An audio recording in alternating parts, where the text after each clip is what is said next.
Hi, I'm Krista West, and this is another FlossTube for Avlea Folk Embroidery. For those of you who are new, I'm the owner and designer of Avlea Folk Embroidery, and I specialize in Mediterranean-inspired both cross-stitch and surface embroidery kits.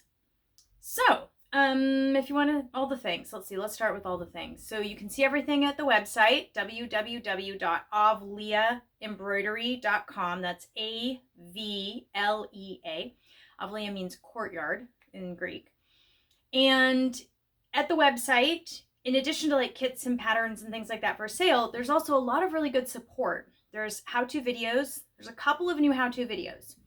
The drawstring bag, how to sew a drawstring bag, that's new. And the ornament finishing, which is labeled as like how to do a double drawn thread hem. And so it shows it as an ornament finishing, but you can also use it as a way of lining the back of table runners, which is really cool, with an extra piece of lining fabric and then using the double drawn thread hem to like hold that in place. So, and the courtyard is at the Avlea website, and that is basically a forum for anybody to just sign in and share their embroidery, ask questions, all sorts of good stuff there. And I put resources there too. So like, I think this last week, I added maybe it was last week? Lots been happening. There is the Mediterranean color palette, like keyed DMC floss. I'm hoping next week to get up a post on if you visit Greece and you want to see embroidery stuff, like what to do, where to go, and things like that. Book list, I'm hoping to add a recommended reading list soon. So that's a great place to just go and hang out, share pics, all the good things. And you can also find all of that stuff at the Avlea app. So wherever you go and get apps, you just search Avlea Folk Embroidery. And there you go. So we did the app because I thought it was so nice to have just all the how-to videos like super fast and easy, just right there on your phone. So anyways, so those are all the places. You can also see what I'm up to like on any given day at Instagram. A word about Facebook. I don't really have a lot of familiarity with Facebook. I actually, when Facebook like started getting going, I was so busy with my tailoring business that I didn't have time to figure it out. So I am like so late to the game, you have no idea. So I just decided not to join the game. So Avlea has a page there, but like I don't respond to Facebook messaging. I don't have the app on my phone or anything like that. So if you want to reach out to me via social media, Instagram is the way to do that. That's kind of where I put all my social media stuff. I've just started to do a little bit with Pinterest, but mostly Instagram. But enough about me, enough about the things. Let's talk stitching. Because I am so excited that, ta-da, today we just released the new Athenian Palmette cushion cover. I love this. I love it. I love it. I love it so much. Let me show you the kit, what the kit looks like. So, here, I'll hold the kit up in this. So this is the kit, and this is the cushion cover. Now, I've had lots and lots of people have bought my little hoop kits like this. These are really popular, which kind of surprised me how popular these are. But I think they're such a great, easy entry into embroidery that I think that's part of why they're still so popular. Now, this is the companion kit to the cushion cover. So I'm going to show you those, but then let me talk about them for a minute. So I've done a bunch of these little 6-inch hoop kits. And I recently re-released all of them with a better quality beechwood hoop with the brass set screw. You can kind of see that there. Because I just don't love the little cheapy bamboo hoops that I was using. So I decided to upgrade those. And I did that. And I only raised the kit price $2. So I was pretty pleased with that. So, because these kind of beechwood hoops normally sell for about 12 bucks a piece. So to have them in a kit is really nice. Plus they just look really nice. So if you decide to make something like this up and you display it, it just looks so great in the little beechwood hoop. But as many of you have seen on FlossTube and on my Instagram feed, and not FlossTube, Fiber Talk, and all the latest releases in October were all cushions, but they were all cross-stitch cushion kits. And as I was working on the design of this one over the summer, I was like, you know, I really should have like a cushion kit. But I knew I didn't want, this is the Kona cotton that's made by Robert Kaufman. That's the fabric that we have the design printed on. but I knew I wanted something a little bit different for a cushion cover. And so I happened to have some of the Kaufman's Essex linen in the shop that I was using for our project for Taproot magazine.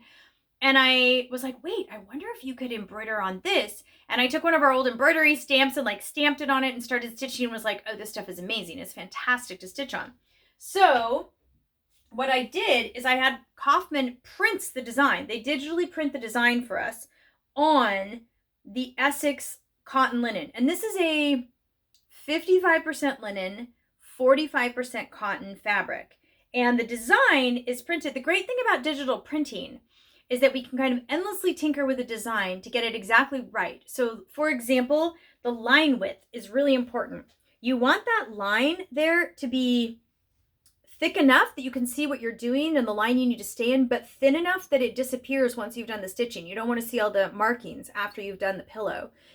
And so we can work with that. But the other great thing about digital printing is we can choose the color that's printed on the fabric. And so we opted for this kind of sepia color, again, because it's really easy to see while you're stitching, but it's very, it just kind of is invisible once you've stitched the design.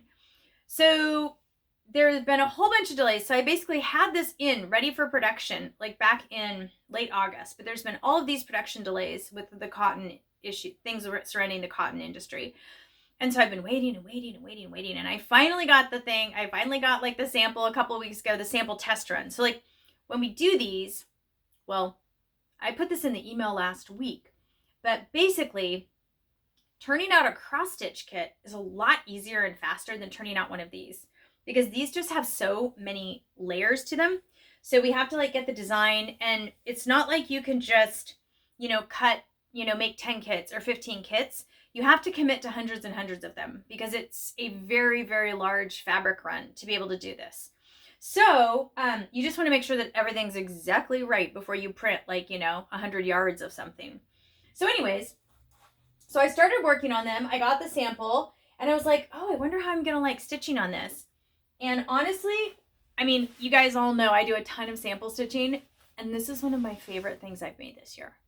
Like seriously. And to be perfectly honest, I thought, well, I'll do the cushion kit designs for people who want this. Okay, this is actually really true confessions, what I was thinking.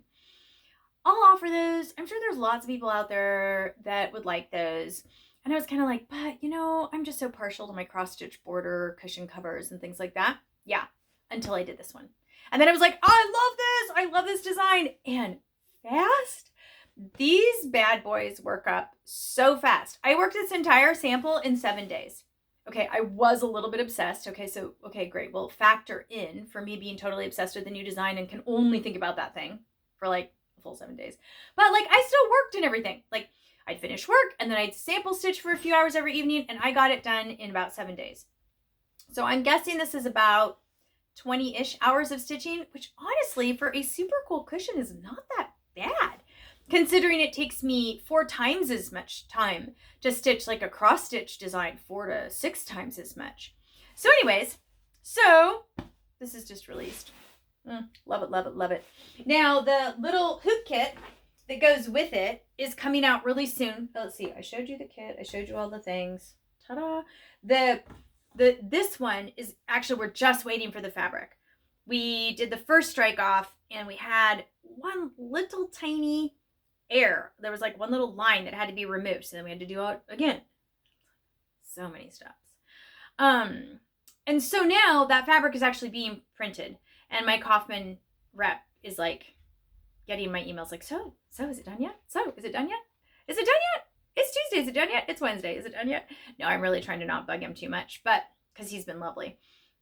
But anyway, so this will be done really, really soon, which I'm really excited about. But on this last run, the production run that we did for these, I finally got smart and realized rather than, they're run, when we get these, I don't really have a piece of the fabric handy to show you, but on the small hoop kits, it's like a whole bunch of the designs across the yard, like in a grid pattern, and then we cut them out into the little like 9 by 9 inch piece of fabric that we then package and put in the kits. And it finally occurred to me, oh, you know what? I don't have to run the exact same design over the entire 100-yard run. I can actually do like 5 designs. I could do 4 designs or 5 designs or something. And so what I did is I chose all of our new upcoming designs for the hoop kits, and we're running all of those on one production run, which is going to be great because basically as soon as I can get them sample stitched and photographed, we're like ready to go. We'll have all the fabric ready to go. So we won't have that delay, which is great. So this is the first one. Oh, I should actually hold it the right way. Whoop, like this. Okay, this is Athenian Palmette. It's actually from a grainy black and white photograph in an old Greek magazine that a friend sent to me that had some folk costume articles in it. And so that's why she sent it to me. But in the back is this like super grainy photograph of this old carpet, which, if we're being really frank, it actually looks a little scuzzy in the photo. It's like, ooh, that carpet's really had a lot of love. But it was such a cool design. And I was, and the original was like black and white, really boring. I mean, black and white can be great, don't get me wrong, but I think you guys all know me well enough to know that, like, I think we need some color. So I added the colors, and I had so much fun figuring out the colors because, like, I wanted to give an idea of that little bit of shading to the palmette. So I used the 924 teal here, the 926 lighter teal here, and then I used, this is kind of an oddball, but it really works, is the 3032 medium mocha brown. Sounds weird, but it almost looks like a little bit metallic-y here. Super cool. Very, very fun. So watch for this one. It'll be ready hopefully in about maybe 2 weeks. I'm hoping that we'll have the fabric maybe even sooner, but we're just waiting on that fabric. But along with this, the next design, which y'all are getting the totally first sneak peek because I haven't even shared this on Instagram or anything yet. But the next one, I mean, I am just a woman on a mission here, is this one. So cool. This one's called Mira Medallion. I just love it. It's from a little decorative ornament in a Byzantine illuminated manuscript. And I saw it and I was like, I mean, it was a painted thing. It was like originally like painted on a fresco or in a manuscript. And I was like, that would look so amazing as a textile. So I worked this one up. Okay, so that one's coming soon. And I've long wanted to do a hoop kit that is all like blues, greens, and gold. Like the blue and gold color palette is so distinctively Byzantine, and I love it. And I haven't really done that much with that particular colorway, and so I really wanted the hoop kit to like kind of like have that. So this was so much fun to stitch. It was actually really challenging to narrow down the colors. I started out with like 12 colors and finally narrowed it down to, I think it's 5. And a huge surprise to me on this one as I was working the design, because I just finished this last night, the night before last, I like just finished it. And the huge surprise to me on this one was how much of the 733 and the 730, these olivey tones, these like olivey greens, I needed to throw the blues into relief. I was kind of surprised. I originally thought I would just use them in little tiny bits here and there, and I ended up using them for like a big part of the design, which was kind of cool. Anyway, so this one is also in the hoop kit. And then I'm madly stitching away on the cushion cover version. So this one also, I mean, it's looking a little bit, but you know, actually it's kind of good to see it this way because you can see this is about as wrinkly as this fabric gets. It's actually one of the things I like about these cushion covers is you get the look of a linen product, of a linen fabric, but you get the kind of practical easiness of a cotton. So for example, I've had this, like, I've been taking it every night to Georgia's swim team practice. Georgia is my 12-year-old, my youngest. We lovingly call her our trailer baby. So, because you can kind of put it in the category of like, be careful what you wish for. So we have our 2 older daughters who are like launched and adults and wonderful and amazing and all the things. And when I was 40, I got pregnant. Well, see, I was 39 when I got pregnant with Georgia. And I'd always wanted a third and always wanted a third. Couldn't have a third. Finally, I gave away my very last piece of baby equipment. You know, I had that one piece left that I was like, I'm going to hang on to it just in case. And then I got to this point where I was like, you know what? I can't just keep hanging on to this dream. I really need to let this go and let other things come into my life. And like, this is just what I need to do. So I was like, the last thing was a baby bouncer, one of those little baby bouncer seats. I gave it away to a friend. And the very next month I was pregnant. So I'm just saying, you know, that happens. But anyways, so Georgia's still at home and Georgia is doing swim team.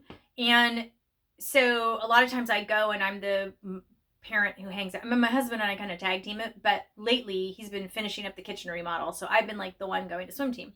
So I've been taking the kits with me to swim team and stitching. So why did I even tell you all of that? Because, I know why. Because it means I've been folding it up a ton. I've been folding it up, and I don't know how other people do surface embroidery in a Q-snap. I tried, and for whatever reason, I can't. I have to when I'm embroidering something like this, I have to move it and adjust it. And if I'm doing chain stitch or whatever, I'm constantly moving my piece. So this has been essentially wadded up a ton. I guess that's really the whole very, very long story I'm telling you to explain that. And it still looks great, which is so cool. On this one, I'm adjusting some of the stitches. That was the other thing that's kind of fun too, is to see how I've had to adjust the stitches a little bit between the smaller version and the larger version. And so, for example, on this one, let me see if I can get close enough. I did the Pekingese stitch, which is essentially just laying down a back stitch and then whipping it through to create this really cool looped effect. It's a really neat stitch. You don't see it used much, and it's one of my all-time favorites, which is why I use it a lot in my kits. It gives like a corded effect, which I really like. And so I use that here. But when I got to the 6-inch version, it was too tight. There wasn't enough space to do it. So I did it just with the back stitch, and I loved it too. So on this one, I've used a combination of satin stitch, stem stitch, French knot, and back stitch. So honestly, it's kind of funny. I've had shops ask me, can you make like a more beginner friendly hoop kit? And as funny as, I mean, this one looks totally elaborate and lavish and gorgeous and all the things, but this is probably the one I'm going to be billing as like our first embroidery beginner hoop kit, because it's really simple, all the stitching. But for example, the stem stitch on this just wasn't quite enough on the larger version. So I changed it out to chain stitch. And I've been wanting to use chain stitch for so long in my embroidery kits. I flipped through my embroidery book and I'm like, oh, chain stitch, I love you. But the chain stitch is oftentimes a little bit too big and meaty to go on the smaller kits. But I was like, here, got a way bigger canvas. I love it. So I've been chain stitching. So this one is also satin, Romanian stitch, chain stitch, back stitch. I don't know. I might work some Pekingese, although I don't know. I feel like the chain stitch is really working on this one. It gives it this like really cool energy that you probably can't really see. Anyways, so I should have this finished in a couple of nights, I hope. And then I'll photograph that. I just got all the photos done of this one today, which was exciting. I feel like this woman who's running around going like, we must photograph, because it's October in Salem, Oregon, and the rains are coming. And pretty much from about next week until like next May, my life is going to be a photography hell, because it is so challenging to photograph these beautiful embroideries when I don't have enough natural light. So I am committed this winter to learning a little bit more about photo editing. My friend Alexis, who's been helping with the photo editing, is actually getting ready to have her third baby. Yay, Alexis. So I'm just going to have to bite the bullet and sit down and watch all those YouTube videos on how to do photo editing. So it's a little overwhelming. There's a lot of numbers and sliders and things in the program. I have trouble with the file extensions, and it doesn't really play to my strong suit. But I'm going to learn, because I really want the colors of like the embroidery and everything to show correctly. So anyways, what else do we have going on? Oh, some really fun things in the cross-stitch world for those of you who are cross-stitchy. The first step is, this is so cool. I just got to photograph this today. I cannot take credit for this one. This is the Talsi Trellis pomegranate collection design. Can we just have a moment? Is this incredible? I love it. And the original design, the original floss color that I had chosen for the pomegranate collection, just when I was like, oh, let's just throw out a floss color, was 347, which is it's like a bright red. And Cindy Russell decided to stitch this with the dark rosewood. Wow, great decision, right? And she did this on the Messinian 26 count. So it's got this very, very folk quality, but still very polished. And this design actually comes out of a vintage Latvian needlework booklet that's pre-World War II that I have like in my own personal collection. And I just love it. I just love it. I think it's so cool the way you've got these really heavy borders, And like, how easy is this stitching to do? Like, it's just totally like rows of stitching, but so effective run this way. And then you've got this whole like really cool fill section in the middle. It's a really unique table runner. And it's kind of surprising to me, but my one of my very first table runner designs, a Aegean octagon, which is a monochromatic design, one color, is still very popular. We sell the kit all the time. Maybe not every week, but a couple times a month, somebody buys a Aegean octagon. And I've been thinking for a long time now, oh, I really need to stitch another monochromatic table runner, because there is something kind of nice about stitching a table runner that is one color. You know, you're not changing floss constantly. It's very meditative, very peaceful, and you can just you get this really cool effect. It almost, to me, makes it feel like it looks woven, which is really cool. And I like when textile techniques kind of riff off of other textile techniques and kind of mimic different looks. So anyway, so this one I got photographed today. The sun was shining. It was gorgeous. I had a perfect little staging prop that matched it. Oh, it was just so great. So I can't wait to get this one released. So we'll release this one fairly soon. And then the other one that I have not had time to finish yet, but I just have to show it to you because it's so amazing. I have to show it to you even though it's not finished yet. Look at this one. Is this stunning? Okay, so this is Felicity Border. This was stitched by Cindy Bakar, and it's another Pomegranate Collection graduate. So those of you who don't know what I'm talking about, the pomegranate, okay, so I love to design. Honestly, if I could wake up every day and do anything I wanted, I would go to the pool and get a swim because I love the water. And then I would come home and I would design for like, I don't know, a gazillion hours. I would sit at my laptop and do cross-stitch design like all day long. And then I would finish up with like another 6 hours of stitching. And that would pretty much be a perfect day for me. Maybe throw in a good cup of coffee, maybe a glass of wine, and I'd be set. I'm totally good. So anyways, Felicity Border. So I have a lot more designs that I design than we can sample stitch, and more than like we can release like in a given month. And so whenever I've got extra designs or things that I feel like are too big, or I'm just not sure that they're what we want to sample stitch, I want to kind of see if people are interested, I design those as a pattern that only has the chart as the cover image of the pattern, and those go on the website. They're download only. They are $5 each, and we call those the Pomegranate Collection. And then the dealio is if you stitch a Pomegranate Collection pattern and you send it to me, first off, I finish it. Woohoo! I do the drawn thread hemming, or I turn it into a cushion cover, whatever you want. This one we're going to turn into a square. She wanted it finished with a drawn thread hem, and I think it's just going to be stunning.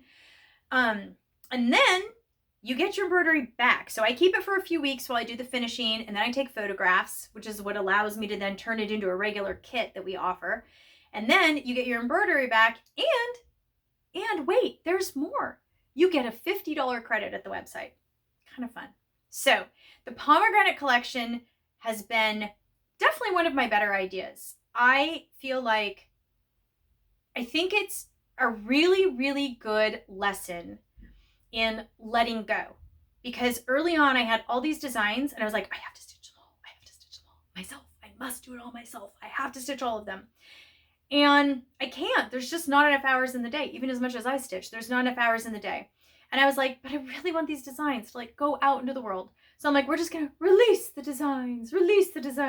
So I put up the Pomegranate Collection, and I would say we've had, this I think makes graduate number 6 this year alone.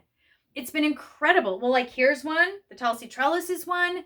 What was the other one that came in? Oh, Messinian Diamonds just came in. So that's exciting. I don't have that one. Oh, I do have it here. Hang on. I have it. Hang on. Just wait one second. This is Messinian Diamonds. This is a fabulous little table runner design. I just have to do the finishing on it. Fantastic. Also stitched as a Pomegranate Collection design. So I feel like it's been really great. I feel like we're getting to share more embroidery because like more people are sharing the load of like the stitching and everything. So that's great. Plus more people are getting to like experiment with the designs themselves. For example, when Cindy switched that out to rosewood, that would not have occurred to me to do that. And I think it was a fabulous move. If I'd sat down to stitch that with the bright red, I probably would have been like, oh, this is too bright. So I love that it's sort of like this shared creative community that the Pomegranate Collection is kind of built, which is really, really cool. So what else is going on? Okay, what else is going on? After I get the hoop kits stitched, which I'm like madly stitching away on those, then I have to take a little break and I have to do my homework because I started virtual embroidery lessons with a master embroiderer in Greece this past month. Her name is Avlea, and she's in Athens. And so we figured out the time zone thing. We had a couple of false starts, but then we got there.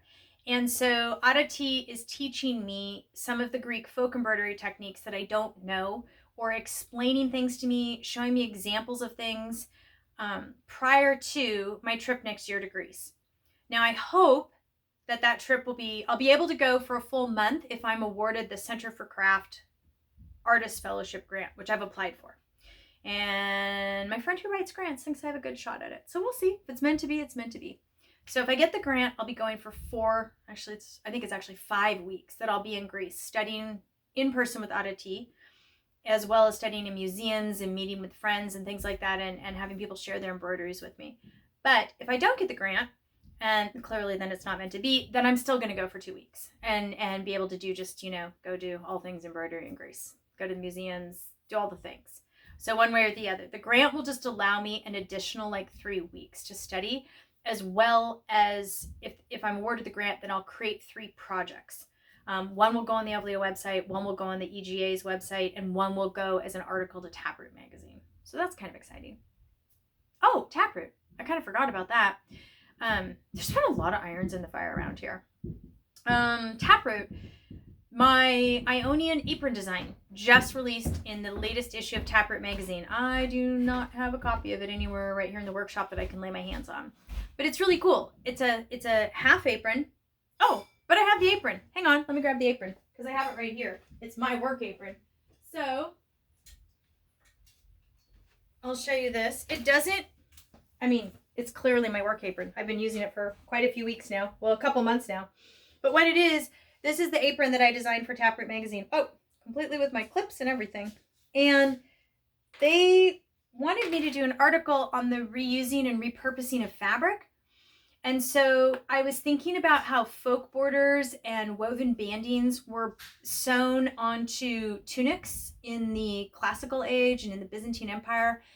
And I wanted to kind of use that same idea, but in a really easy project. So what it is it's a little half apron, but the cool thing about it is the pocket tops are cross-stitched. And when the apron starts wearing out, you can remove either the entire pocket and resew it to something, or you can remove the embroidered border and resew it.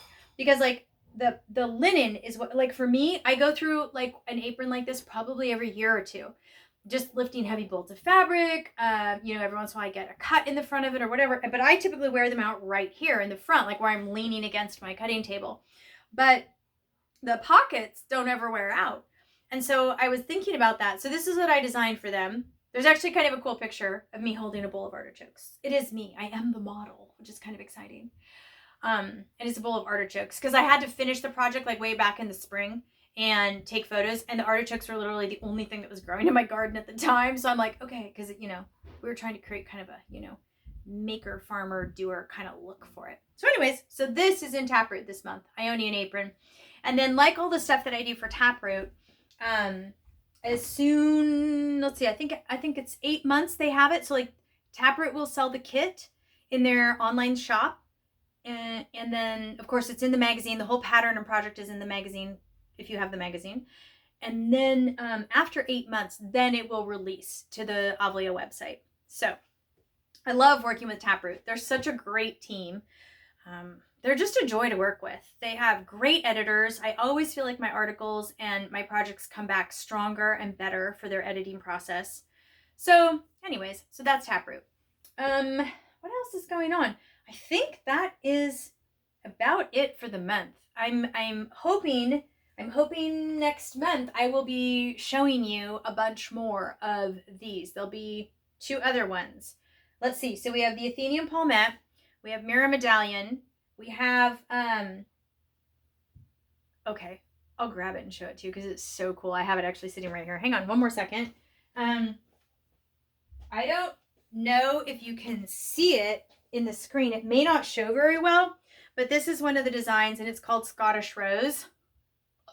It's going to be like satin stitch-a-palooza, Romanian stitch-a-palooza, very heavy coverage with the floss, which is going to be super duper fun. This is actually an ornamentation that I found in a book on the fresco ornamentation of Scottish castles. I know, you're like, Krista, but you do Mediterranean. I'm like, I know, but it's really cool. And I just lost my head over it. So this is like my one non-like Mediterranean thing because it was just so neat. And Kristen, our amazing, lovely graphic designer, is Scottish. Like, she's so Scottish, she actually wore like a tartan at her wedding. It was very cool. Wow, it was so cool. And anyways, like she wore this tartan like over her wedding dress. It was just amazing. And I was like, okay. And she was like, I love that design. So I was like, we got to do this. We got to do this for Kristen. So the Scottish Rose, which I'm really, really looking forward to.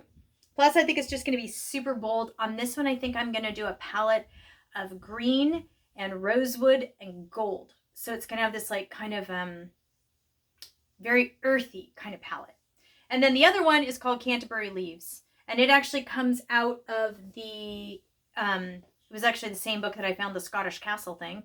And it is all from English Gothic painted frescoes in buildings.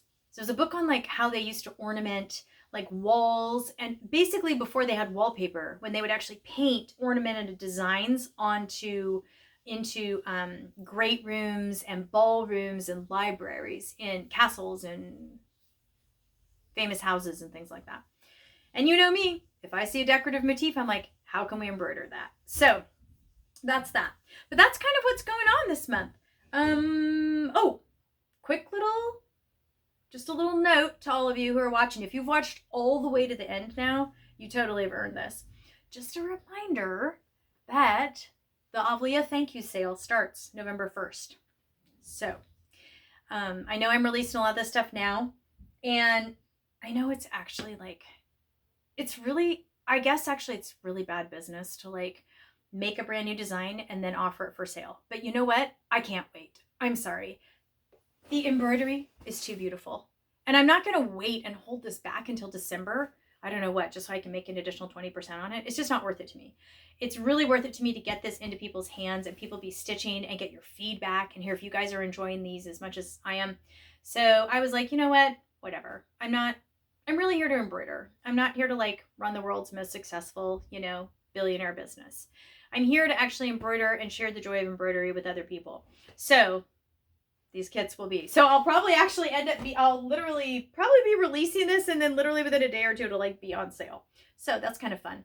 But that's a little gift, You guys are all super supportive. Like none of this would happen without all of you. There would not be the support that I need to be able to devote this much time to design and stitching and coordinating other people's stitching and all of that without you. So that's what the thank you sale is really about. It runs for the whole month of November.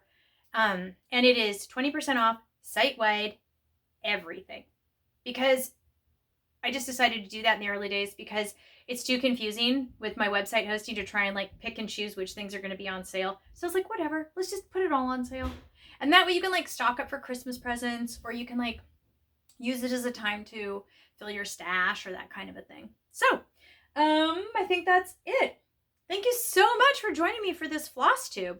This is great. And then I'll be back again probably mid-November. Middle of the month's really working for me on these, to do them kind of the middle of the month. The beginning of the month is always kind of busy for me with like new releases and admin stuff and bookkeeping and things like that. So middle of the month, I'm like, oh yeah, I'm like kind of in my creative zone for the month. And like, so I'm going to probably just keep going in the middle of the month for these.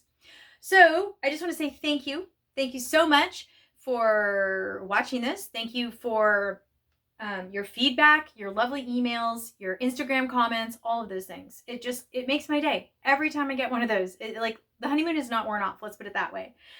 And I love hearing the feedback and seeing people posting and reposting their designs and all of that. So I love that. So thank you so much. And thank you very, very much for your support. Have a great month.